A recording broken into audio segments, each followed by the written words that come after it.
Hey guys, it's Dima from DimusTech, and today we're going to talk about Elon Musk, SpaceX and their latest announcement.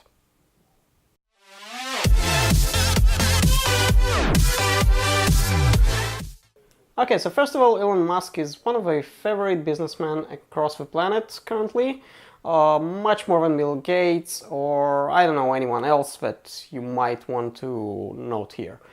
Elon Musk is basically created many beautiful companies that some of them we all use on a daily basis. For example, PayPal, he was one of the founders. Tesla, so if you live in the United States or in a few other countries, you can see Tesla cars that are fully electric and they are very awesome with much technology. He is also the creator of the Boring Company, which supposedly will allow Tesla cars to go underground in special tunnels and go on much higher speeds between cities and go underground instead of going through traffic. He is also sort of founder of the Hyperloop hype. Now I call it a hype since it hasn't been really fully...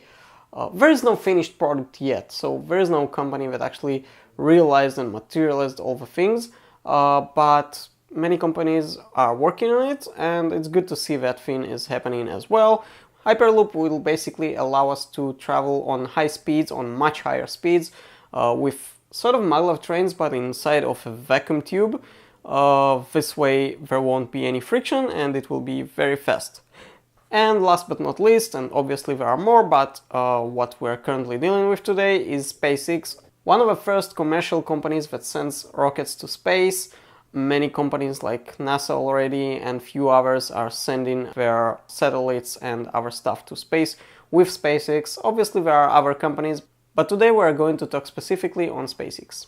One of the specialties of SpaceX is that we are trying to create a reusable rocket. So basically you have currently Falcon 9 that they are flying multiple times already. They have flown, I don't know, I forgot the number, but huge amount of rockets into space that are getting back in one piece. Basically, you can recover the part of the fuel where the fuel is, one of the most expensive parts, so you can recover that and reuse it again. So basically that way going to space with SpaceX is much cheaper because they don't need to rebuild every time that tank of fuel, that part of a rocket. Now, during next year, as far as I understood, Elon Musk is planning actually to recover another part, the highest part of the rocket, the front part of the rocket, so they are planning to recover that one as well and reuse that one as well, which make it even cheaper probably. Basically, before SpaceX, no one actually recovered that stuff, so every time a rocket is used, it's a new one, it never been reused. So SpaceX makes it much cheaper this way, and in the future they're planning to actually release a new rocket, which we're going to talk about today, which will be fully reusable. So basically all the parts that are flying are back to Earth and can be reused again. So in that announcement, Elon Musk announced a new rocket called BFR, which is much bigger than the Falcon 9. So on my screen currently you can see the details. So the BFR is much bigger. It's much bigger than Falcon 1, Falcon 9, Falcon Heavy, which didn't even fly yet, and this one, the BFR, will be 106 meters tall. So that's like really huge. And that's going to fly to space, to Mars, to the moon, etc. Now the funny part here is that BFR stands for Big F*** Rocket.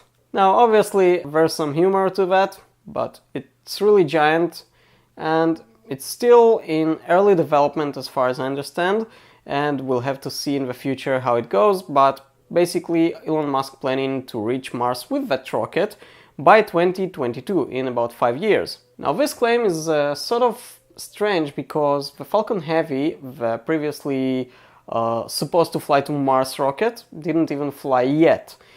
Basically the Falcon Heavy is supposed to be built from 3 Falcon 9 rockets, so it's sort of a stack of 3 rockets, but it didn't fly yet even for any test or anything, and it's been delayed a couple of times. So for that reason I'm sadly pretty much sure that the BFR will be delayed many times as well, but we'll have to see about that, because it seems that Elon Musk is very serious about that rocket, much more than the Falcon Heavy. Now, as I said, the BFR will be much bigger than any other rocket, so Any other rocket currently available to fly to space is much smaller. The BFR will be the biggest, and also it will be fully reusable, which actually makes it the cheapest rocket to fly to space. Now again, as I said before, the BFR will be fully reusable, and hopefully this will make flights to space cheaper and for more missions and companies available, and hopefully for commercial use and maybe even for private flights as well in the future. Now, Elon Musk is planning to reach Mars by 2022 with that rocket and actually create a whole colonization there, so sort of a city. He's planning to start some small city. So basically the plan is to fly 2 rockets there. 2 rockets just for, for testing, for first impression, so to give other companies and NASA and the government the verification that they can do that without any human beings. They will set with those rockets the fundamentals to create a whole city, to create life support, etc. for other human beings that will come later. And then they're planning actually to bring 2 BFR rockets to Mars with humans. More than that, the BFR will obviously, as you can see on the screen in my back, will be available for satellites, so launching big satellites, it will be able to do that with much lower cost. Now, Elon Musk also talked during the announcement that the Dragon, the current Dragon that is flying to the International Space Center, for example, next year won't need that sort of arm that grabs it and holds it into the place, into the mounting point. It will be good enough to work its way without that arm and any human interaction, which currently is needed in order to dock that Dragon into the mounting point. More on that, we are planning to do the same with the BFR, as you can see in the back of my screen now. It won't need anything, any arm or any human interaction in order to dock. And as you can see, this thing is really huge. It's almost bigger than the International Space Center. It's really huge. So it's going to be very interesting to see how that works. I mean, just imagine a small, mistake in that, and the whole International Space Center will be moved out of its way just for one small mistake. So it's kind of scary, but current technology is very precise, so maybe it's possible. Now regarding reaching Mars, so basically it's a very difficult task. So what Elon Musk says that they are planning to do is actually sending 1 rocket of BFR to space, so which needs the booster part and everything. It will go to space, and then during that another rocket will be launched, another BFR, which will actually refuel again the first spacecraft. That BFR will be back to Earth with almost no fuel left, no fuel needed, with that booster obviously, and the other one will have now enough fuel to actually reach Mars. Now on Mars, if you want to go back, you will need to reproduce some fuel in order to go back from Mars to home, which is actually easier there, since you don't need to fight such atmosphere like on Earth. That's why we need boosters on Earth, but we don't need them on Mars, for example. Now this technique again will be much cheaper, since Mars was claimed to have all the parts that are needed to create that fuel in order to go back. So basically, according at least to the theory, it is possible and it is doable. Another thing that Elon Musk mentioned is that the same BFR can fly to the moon. But to the moon, it won't need any refuel. Basically, it will have enough fuel to reach the moon and to go back to Earth without needing any refuel. So as you can understand, Elon Musk is very ambitious about that plan. As you can see, this is the picture of the city that he imagines to build on Mars. It's very ambitious, it's very, I really like it, since I'm very interested in space and everything. I really hope that the whole plan, this whole thing can succeed, and that I'll live up to see that happening. Who knows, maybe even flying there. Obviously it's too much, but with Elon Musk many things did happen and happening, and who knows. But that's not the only thing. Elon Musk also claims that the BFR can be used for F2F travel.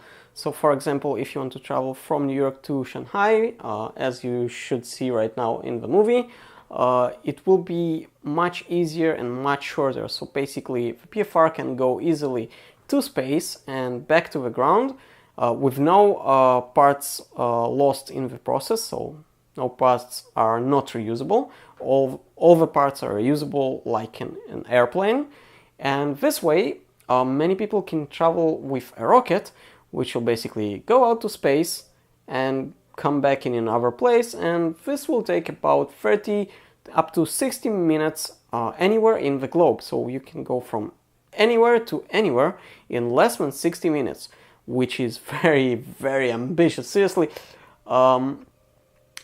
I don't know, it's even more ambitious than actually the Hyperloop, but I think it will be actually cheaper, you know what? Because you don't need to build a whole sort of rail or tube between all the world in order to reach those places. You just fly, you need basically an airport, sort of, spaceport, sort of, on both of the places, and that's pretty much it.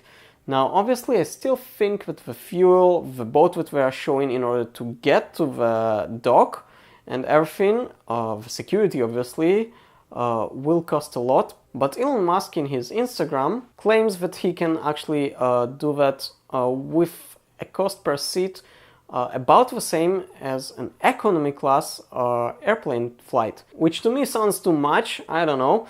I'm not an expert. I actually replied to his tweet about this, but obviously he'll never reply probably. I'm no one that he will reply to, but we'll have to see. Maybe many people are interested in that, and we will receive an answer about that on how they are planning actually to do that. Now, as you can understand, this is a very ambitious plan to do all that stuff. I think it's too much, sort of.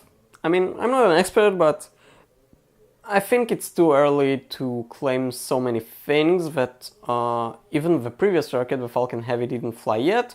I really hope that this whole thing will work out and happen. We'll have to see about that. Seriously, I would pay now about, I don't know, $1,200 to fly from Israel to Japan, to Tokyo, for example, and it will take about 2 flights, and in total about, I think, around 15 hours. If I would do that with the same amount of money, but it will take me less than 60 minutes, wow, I'm in. So that's pretty much it for this video. You know what to do. Like this video if you liked it, dislike if you didn't, although you shouldn't. And as always, don't forget to subscribe, and when you do, don't forget to ring that little bell to receive future video updates. And as always, see you in the next one.